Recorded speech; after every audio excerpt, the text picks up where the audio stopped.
Okay, hello. This video is what to do when the aliens land.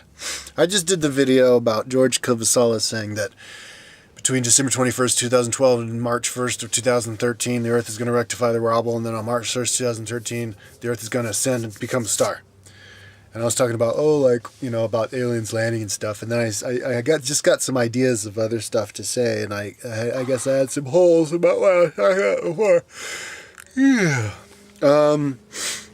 So, you see, our Earth, our planet, our solar system is revolving around the solar system every 26,580 years, right?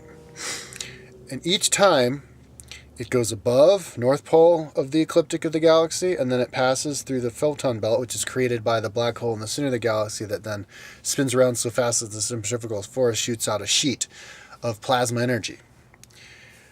And that's the photon belt that we're passing through, right? So then we hit the ecliptic, and then we go on the other side. And so hitting the photon belt is what is giving us global warming in all of the planets in the solar system, okay? Which means, and then we hit the ecliptic on December 21st, which means December 21st is the day where we get the most charge. Because if you want to look at the plasma sheet, it's got layers, it's got this much of only 80% plasma, 90% plasma here. And then like in this thin line, it's like 100% plasma. So, that's, and say it increases exponentially. That's what the Mayan calendar increases exponentially by a factor of 20. They said the universe began. And so I don't know how that works, but 16 billion years ago. And then, next time is 20 times shorter than that, and then it's 20 times shorter, so then the Earth began in 3120 BC, 5,280 years ago or something like that. And then the next time is 20 times smaller than that, shorter than that, which was like 1735, which is also, when the Enlightenment started. And then the one after that was 1998, when the internet started getting the computers started getting strong, the internet came out and was getting strong. And then the next one after that is like 1 month before December 21st, and then it's December 21st, right? So the increase in energy is increasing exponentially, and gravity increases exponentially. So if you want to think about the photon belt coming out, and then all the energy coming off of the photon belt as being sucked and connected to that photon belt via gravity, right? By gravity, which is exponential, which increases exponentially. So our Earth is passing through by this very lot of time, at least for the last 26,000 years, exponentially. So then that's why you get to the next valency level, right, of the energy, because it's like a valency level like you have oil, and then you'd have water, and then you'd have oil on top of it, and then you'd have like the other kind of oil on top of that. So then you cross the threshold of the valency levels, and that's when you would hit one of these demarcation lines of the Mayan calendar, where you get the one that's even 20 times smaller. So, this one's this much bigger, and then this one's 20 times smaller exponentially. And anyways, so then you hit the middle. But if the Earth is increasing in heat, and all the planets in the solar system are increasing in heat from hitting the center of the that photon belt, the ecliptic of the galaxy, the equator of the galaxy, if you will. Then once you hit the equator on December 21st, and then you hit the other side, and you're heading farther away from it, that means all of the planets are going to cool down again. And then the global warming will go away. But global warming happens. Well, actually, global warming happens from the ecliptic, from the wobble of the Earth is going to start to, point away from the. So maybe that has nothing to do with it. It's actually two contradicting ideas. But maybe it's some kind of a maybe because you're on another. I don't know. Oh, maybe I just confused myself and everybody else. But anyways, but the thing is Bashar says that on December 21st, 2012, they're going to turn off the they're going to turn off the photon belt, or not the photon belt. They're going to turn off the force field. They're going to turn off the force field that's around the Earth that keeps the aliens out. Like, aliens aren't allowed to come here, and it's because too many bad aliens were here, and they wouldn't listen to them, so they had to turn on the force field. Obviously, that's what logic would tell you. It's like building a wall between America and Mexico to keep the Mexicans out. But anyways, on December 21st, 2012, they're going to turn off the wall. So, but the real question is why? And I said it was like an artificial date that they come up with. But, nothing is by coincidence, and everything works synchronistically perfectly together in the higher dimensions with the aliens. So maybe it was a date that they came up with their minds, but they're going to use the mechanics of astrophysics or space physics to aid with turning the force field off. So they're going to. So that's when we hit the ecliptic, and and maybe they're going to turn off the force field because they don't have to have the force field on anymore, because we're going to be on a higher dimension, and that's going to be the dimension that's beyond the grasp of the aliens who they turned the force field on for in the first place, right? So, because I said in the last video, I was like, I mean, how are they going to keep the evil aliens away if they're going to turn off the force field and there's evil aliens who are trying to come here? Are they going to manually have to blast them out of the sky? But then I was like, wait, no, they're not going to have to manually blast them out of the sky, because we're going to be out of their range energetically. So they're not going to have a force field. And so then, all the good aliens who want to come in aren't going to have to deal with any kind of a force field just to keep them out, because the other aliens who are bad just aren't of that vibration. But Ross says the evil aliens can exist in up to the 6th dimension, which is way up there. So I don't know, maybe there's aliens who are that advanced, bad aliens who are that advanced, just aren't in this part of the neighborhood, or those ones are going to be manually kept out of the Earth. But anyways, as far as we're concerned, as far as what we can be consider ourselves responsible for, if you're worried about bad aliens coming and trying to take you away, and that's what George Cavasella says, and he comes from the heart, and he says he talks to all these aliens and all this stuff. So maybe the guy's onto something, even though it's a way fucking stretch for us to imagine.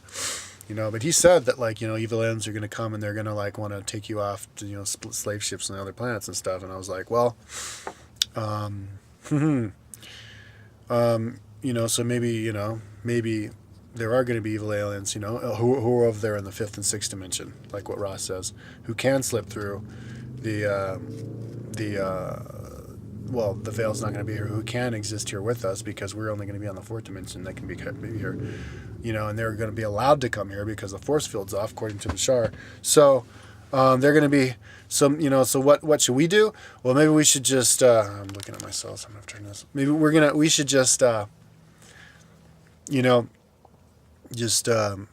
that's but we're going to be in a higher dimension. We're going to be stronger and more in touch with our hearts, so we can trust our hearts better and our intuitions more. So we're going to know the difference between the good ones and the bad ones. And the bad ones aren't going to be able to take us, against the free will. It's kind of like vampires, they can't come in your house unless you invite them. So we're just like, not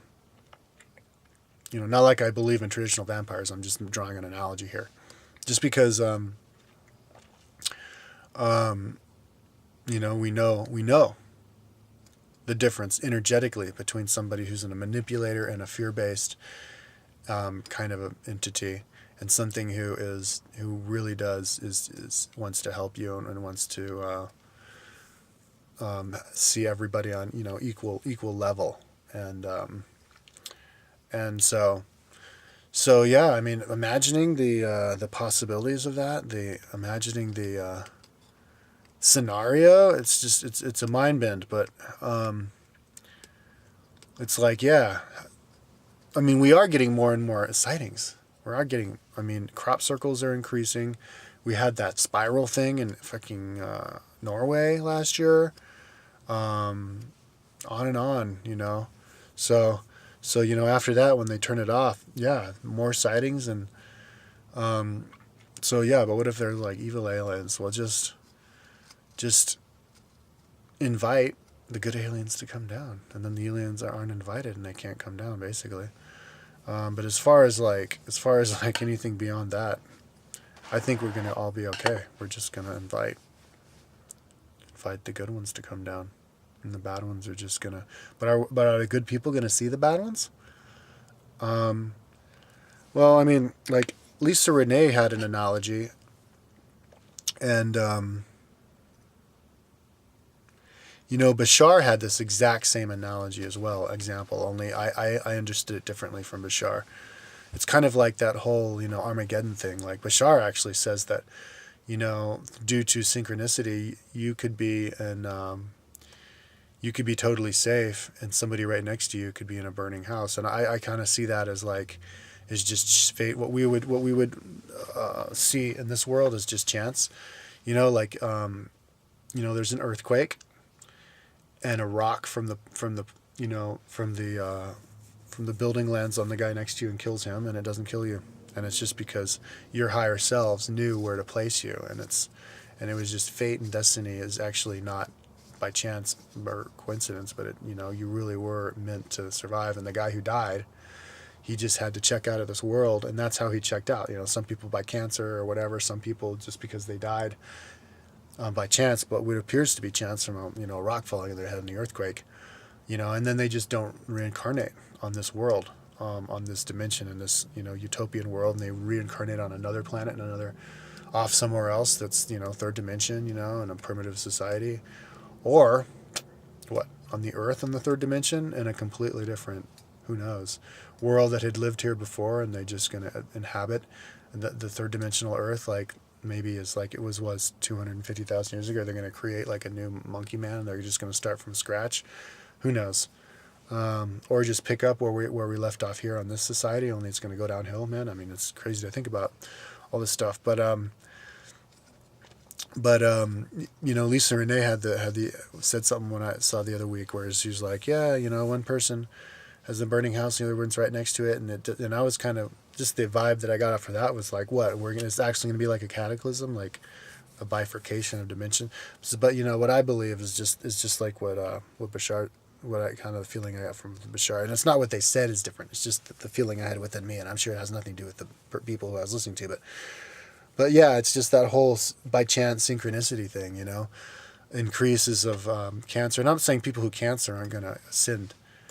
I mean, my dad died of cancer. My dad was a great guy, but I mean, this cancer can kill all sorts of different kinds of people for all sorts of kinds of reasons. But a lot of people are leaving the earth and dying, like especially third world people who are, I'm not being racist, but like, primitive souls tend to be born in squalor, generally, unless you're like Mother Teresa.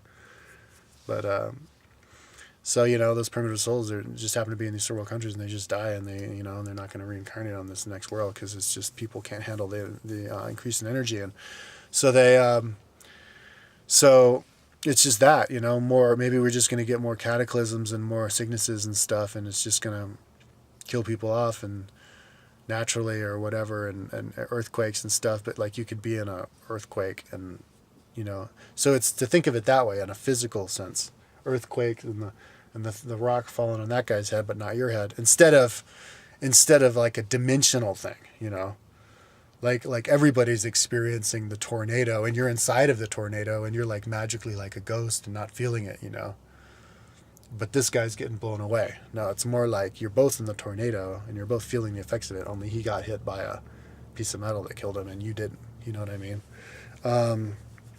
So as far as even the aliens coming down, maybe aliens will just come down. If I can, this is a stretch, and it's going to make me sound crazy, but aliens will come down and they'll just land, and those crazy people will just jump in them and fly off because they vibe to them. They're like, oh, I like you, you're the good one, and I'm like, that guy's ugly. Like, I don't know about him. I like the guys over there, so I go to the guys over there. I hang out with them. They don't fly and take me off to some prison somewhere, and those guys fly over there into them and get taken to the prison. I'm just, digesting what George Kivasala says. But anyways, I'm out of time. I'm sure that made me look totally nuts, but whatever.